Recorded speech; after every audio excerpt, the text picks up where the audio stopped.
بقالك سنين شغال وعليك كومة من الأقساط والديون.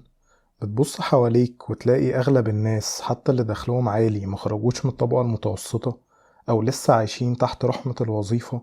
في الفيديو ده هقولك على غلطات اللي بتزنقنا في المنطقة دي وإزاي تقدر تتجنبها. رقم واحد، بتدفع لنفسك في الآخر. أول واحد اتكلم عن المفهوم ده كان روبرت كيوساكي في كتاب ريتش داد بور داد، وكان بيقول إن طريقة الناس في صرف المرتب نوعين.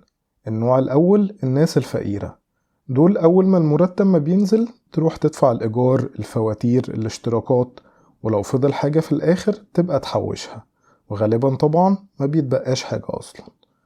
النوع التاني الناس الأغنياء، دول بقى العكس تماما، بيدفعوا لنفسهم في الأول وانت كمان محتاج تعمل زيهم.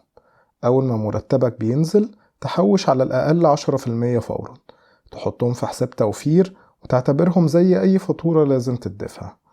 كده انت بتضمن انك مش بتصرف كل فلوسك قبل ما تحوش لنفسك، ودايما يكون عندك فائض للاستثمار. رقم اتنين، التعود على الديون السيئة. احساس حلو انك تمسك موبايل او كمبيوتر جديد من غير ما تدفع فلوس دلوقتي، بس الاحساس ده تمنه غالي جدا على مستقبلك. انا بتكلم عن استخدام الكريدت في هدوم او الكترونيات، او الاسوأ مصيف وفسح ملهمش اي قيمة في اعادة البيع. شركات زي فاليو وحالر مش بتعمل كده عشان طيبين، ده بيزنس.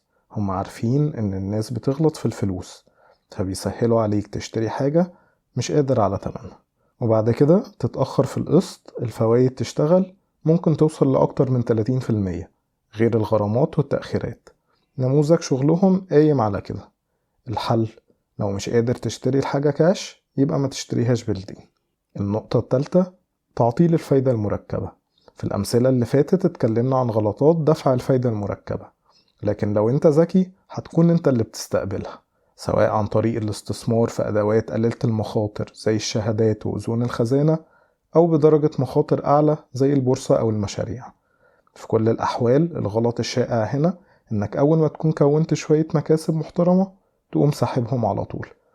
وأكتر حاجتين الناس بتسحب عشانهم هما البيت والعربية، والغلطة دي للأسف مش بس بتضيع مجهود السنين اللي صبرت فيها، دي كمان بتعطلك سنين لقدام. الحل إيه؟ لو مضطر تمتلك بيت عشان تكون أسرة، ابدأ بالإيجار واصبر على خطوة الشراء لحد ما يكون تمن البيت ما يتعداش 30% من إجمالي ثروتك. أما العربية فلازم في الأول تستخدم المواصلات، وأول عربية تشتريها لازم تكون مستعملة وفي حالة كويسة، وسعرها ما يتخطاش 15% من إجمالي استثماراتك. طبعا مش محتاج أقولك إنه من الغباء والسذاجة إنك تروح تصرف 1,000,000 جنيه أو أكتر في فرح وإنت أصلا معكش 500,000 استثمارات على بعض. لو اتجنبت الغلطات دي وسبت فلوسك تشتغل لفترة مناسبة، هيجي الوقت المناسب لشرائهم، لكن ساعتها هيكون التوقيت مناسب. النقطة الرابعة، تضخم المصروفات. الفقير ببساطة هو اللي بيصرف أكتر من دخله، والغني هو اللي بيصرف أقل من دخله وبيستثمر الفائض. في ناس دخلها 1,000,000 جنيه في الشهر وبرضه تعتبر فقيرة. ليه؟ كل ما دخلهم بيزيد مصروفاتهم بتزيد أكتر، بيت أكبر، عربية أغلى، وتفضل في الدايرة دي. الناس الناجحة ماليا بتكون عارفة دخلها قد إيه، بتصرف منه كام، أصولها قد إيه، وعليهم كام التزامات، وبيبقى عندهم هدف واضح وخطة بيوصلوا بيها، غير اللي بس بيحلم بالفلوس ومش عارف هيجيبها ازاي ولا ازاي هيقدر يديرها. مجرد انك تشوف الارقام قدامك بوضوح ده لوحده بيحركك. النقطة الخامسة، التحويش فقط. وجود فائض شهري فيه عاملين، انك تكسب فلوس وانك توفر جزء من الفلوس. ناس كتير بتركز على التوفير وده كويس، بس بينسوا زيادة الدخل، ومع الوقت بتوصل لسقف، لأن المصاريف مش بتنقص للأبد، إنما الدخل ملوش سقف.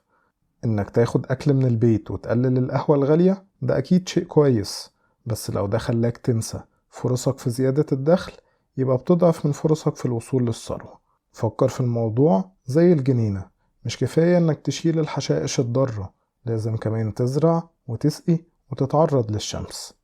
النقطة السادسة، تأجيل الاستثمار.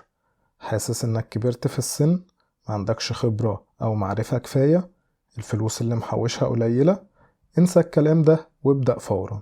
كل يوم بتأجل فيه الاستثمار ثروتك المستقبلية بتصغر. الوقت أهم عامل في التراكم. أحسن وقت للاستثمار كان امبارح، تاني أحسن وقت هو النهاردة. ابدأ بحاجة بسيطة زي صندوق مؤشر رخيص أو أدوات دخل ثابت.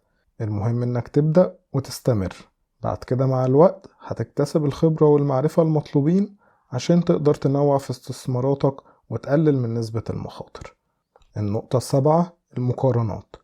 جارك جاب عربية جديدة، صاحبك سافر يصيف في أوروبا، فجأة بتحس إن عربيتك قديمة قوي، والمصيف في مصر بيكون شيء ممل ودمه تقيل.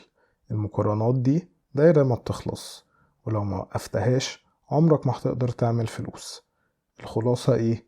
لما تبطل تقارن نفسك بالناس بتحافظ على فلوسك وبتكون أهدى وأسعد. الثروة مش قرار واحد كبير، الثروة نتيجة قرارات صغيرة بتتكرر لسنين طويلة. وزي ما قال تشارلي مونجر: آمن بفكرة بسيطة ونفذها بجدية. لو أخدت العادات دي بجد صعب جدا ما تبقاش غني في الآخر.